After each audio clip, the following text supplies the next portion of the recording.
Hello friends, welcome to SSC coaching centre. दोस्तों, आज के वीडियो में हम देखेंगे रीजनिंग के प्रश्न और ये सभी प्रश्न परीक्षा में पूछे गए हैं।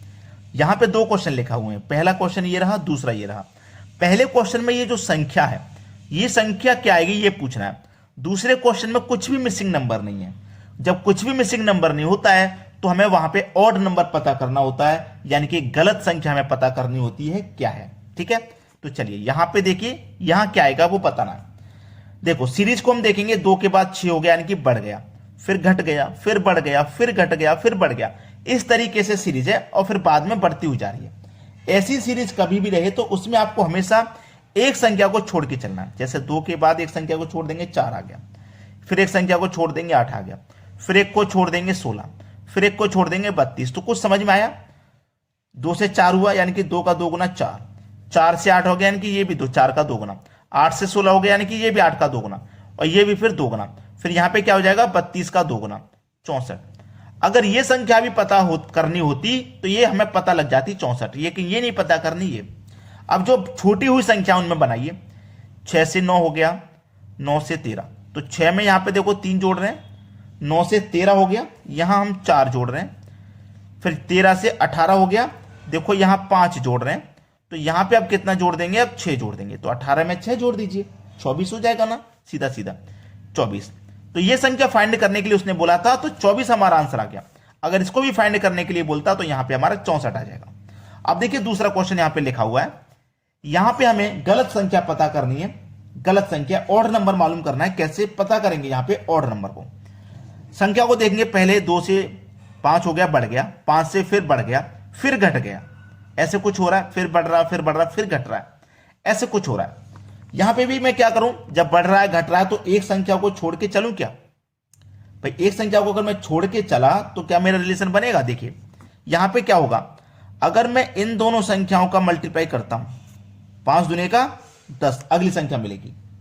ठीक है, अगर मैं इन दोनों का मल्टीप्लाई करता हूं, 3 6 18, अगली संख्या मिलेगी। समझ में आया?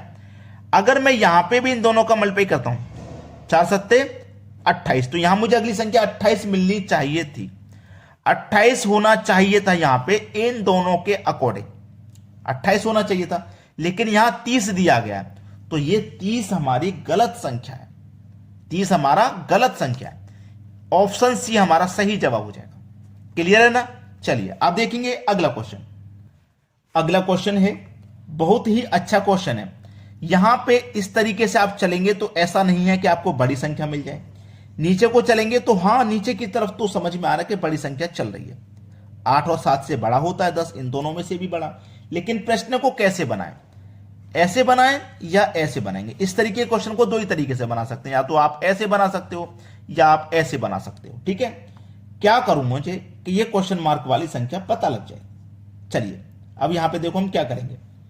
मैं ये पहली संख्या और ये जो लास्ट वाली संख्या है, दोनों को जोड़ लेता हूं। 8 और 10 को जब मैं जोड़ूंगा तो 18 हो जाएगा। 18 हो गया ना। इस 18 को मैं क्या करूंगा, 2 से डिवाइड करूंगा तो 9 बार में डिवाइड होगा। लेकिन मुझे तो ये बीच वाली बनानी है, तो 7 चाहिए। तो 9 में से माइनस करूंगा 2, तब जाके मुझे 7 मिलेगा। अब यही सेम पैटर्न अगर दूसरे में भी लग गया तो समझो बिल्कुल सही कैलकुलेशन कर रहे हैं। इन दोनों को जोड़िए, 13 और 15 28 हो जाएगा। 2 से डिवाइड कर दो, बिल्कुल पहले के जैसे 14 बार में डिवाइड हो जाएगा। डिवाइड देखो यहां 9 बार में हुआ था, उसमें से हमने 2 माइनस किया। यहां 14 बार में हुआ, इसमें भी हम 2 माइनस करेंगे तो 12 आ जाएगा। जैसे यहां मुझे 7 मिल गया था, ऐसे ही यहां मुझे 12 मिल गया। सेम पैटर्न इस्तेमाल करने पे मुझे यह संख्या पता लगेगी। इन दोनों को मैं क्या करूंगा, जोड़ूंगा, दोनों को जोड़ूंगा। अब देखो मैं 10 प्लस क्वेश्चन मार्क दोनों को जोड़ूंगा, इसको क्या करूंगा, 2 से डिवाइड करूंगा। तो जो भी मेरा यहां पे आंसर आएगा, उसमें से -2 करने पे मुझे 9 मिलना चाहिए। समझ में आई ना बात? तो देखो 9 कब मिलेगा, जब यहां पे 11 होगा। 11 में से -2 करने पे ही तो 9 मिलेगा। तो यहां क्या होगा, 11 होगा। यह बात क्लियर है, 11 होगा। तो देखो मैं यहां पे 10 में कौन सी संख्या जोड़ूं क्या 2 से डिवाइड करने पे 11 आ जाए, यानी कि 11 का 2 गुना 22। तो 10 में मुझे 12 जोड़ना होगा। भाई 10 में मैं क्या करूंगा, 12 जोड़ूंगा। 10 में 12 जोड़ूंगा 22, भाई देखो 10 में मैंने जोड़ा 12 तो 22 हो गया, 22 को 2 से डिवाइड करेंगे 11 बार में, और इसमें से 2 माइनस कर देंगे तो 9 मिल जाएगा, ये रहा 9। तो मुझे ये मालूम हो गया कि क्वेश्चन मार्क वाली जगह पे 12 आएगा। ठीक है, पहला ऑप्शन हो गया सही जवाब। चलिए अब देखते हैं अगला क्वेश्चन। अगला प्रश्न है, यदि किसी महीने की 3 तारीख को सोमवार पड़ता है तो उसी महीने की 31 तारीख को कौन सा दिन पड़ेगा। देखो उसने बोल दिया कि 3 तारीख को सोमवार का दिन है। ठीक है, 3 तारीख को सोमवार का दिन है, उसने ये बोल दिया। उसी महीने की लास्ट तारीख यानी कि 31 का महीना होगा, उसमें 31 तारीख को ही कौन सा दिन पड़ेगा ये पूछ लिया है। देखिए 3 तारीख का सोमवार है, अब दोबारा से सोमवार कब आएगा, 7 दिन के बाद में आएगा, यानी कि 3 में 7 जोड़ दो 10, 10 तारीख को फिर से सोमवार आएगा। ठीक है, 10 तारीख को फिर से सोमवार, 10 में 7 जोड़ दो 17, यानी कि 17 तारीख को फिर से सोमवार होगा, 17 तारीख को फिर से सोमवार होगा। अब 17 में क्या करो, फिर से 7 जोड़ दो, तो 17 में 7 जोड़ देंगे 24, यानी कि 24 तारीख को फिर से सोमवार होगा, 24 तारीख को फिर से सोमवार होगा। अब 24 में 7 जोड़ेंगे तो 31, यानी कि 31 तारीख का भी सोमवार हो जाएगा। बात क्लियर है, समझ में आ गया, 31 तारीख का भी सोमवार हो जाएगा। अब इसको करने का तरीका मैं आपको पहले भी एक बार बताया हूं कि देखो पूरा महीना 31 का है, उसने 3 तारीख की बात कह दी है पहले से, तो 3 को माइनस कर दो, 28 बचेगा।